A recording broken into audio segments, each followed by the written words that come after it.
সাবেক প্রধানমন্ত্রী বেগম খালেদা জিয়ার মৃত্যুতে পুরো দেশ জুড়ে নেমে এসেছে শোকের ছায়া। আন্তর্জাতিক অঙ্গন থেকে শুরু করে শোক জানিয়েছেন দেশের বিনোদন জগতের তারকারাও। মাদার অফ ডেমোক্রেসি খ্যাত এই নেত্রীর মৃত্যুতে শোক জানিয়ে নগরবাউল জেমস ফেসবুকে লিখেছেন, শোক ও বিনম্র শ্রদ্ধা। বাংলাদেশের তিনবারের নির্বাচিত সাবেক প্রধানমন্ত্রী দেশনেত্রী বেগম খালেদা জিয়ার ইন্তিকালে আমরা গভীর শোক প্রকাশ করছি। মহান আল্লাহ তাআলা যেন তাকে জান্নাতুল ফেরদাউসের সর্বোচ্চ মাকামে অধিষ্ঠিত করেন। শোক সন্তপ্ত পরিবারের সদস্যদের প্রতি আমরা গভীর সমবেদনা জ্ঞাপন করছি।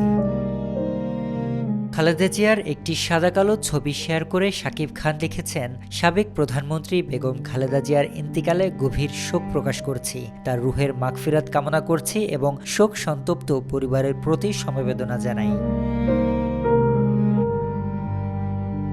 চঞ্চল চৌধুরী লিখেছেন, বেগম খালেদা জিয়ার বিদেহী আত্মার শান্তি কামনা করছি, শ্রদ্ধা। এছাড়া জয়া আহসান দেশের প্রথম এই নারী প্রধানমন্ত্রীর মৃত্যুতে লিখেছেন, এ যেন দেশের দুঃসময়ে বিদায়।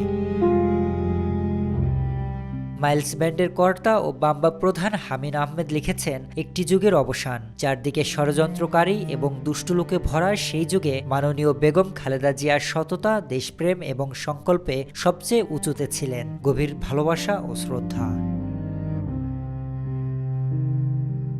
মেহের আফরোজ শাওন সামাজিক যোগাযোগ মাধ্যমে লিখেছেন, ৯০-এর দশকে বেড়ে ওঠা আমাদের প্রজন্ম আপনাকে মনে রাখবে। বাংলাদেশের প্রথম নারী সরকার প্রধান বেগম খালেদা জিয়া, আপনার বিদেহী আত্মার শান্তি কামনা করছি। পরিমণি তার ফেসবুক স্ট্যাটাসে লিখেছেন, তিনি চলে গেলেন কিন্তু হারিয়ে গেলেন না। সহ্য, সাহস আর দীর্ঘ লড়াইয়ের ভেতর দিয়ে বেগম খালেদা জিয়া নিজেকে রেখে গেলেন বাংলাদেশের মানচিত্রে। জীবনের শেষ দিন পর্যন্ত প্রতিকূলতার মুখে দাঁড়িয়ে তিনি প্রমাণ করেছেন, রাজনৈতিক সংগ্রাম শুধু ক্ষমতার নয়, আত্মমর্যাদারও। এছাড়া বিনোদন জগতের উপবিশ্বাস শবনম বুবলী, নুসরাত ফারিয়া, আজমেরি হক বাঁধন, রাফিয়াত রশিদ মিথিলা, সিয়াম আহমেদ, আশফাক নিপুণ, রেদওয়ান রনি সহ আরও অনেকে বিএনপি চেয়ারপারসনের মৃত্যুতে গভীর শোক প্রকাশ করেছেন। শরীফ রাহাত, দেশকাল নিউজ।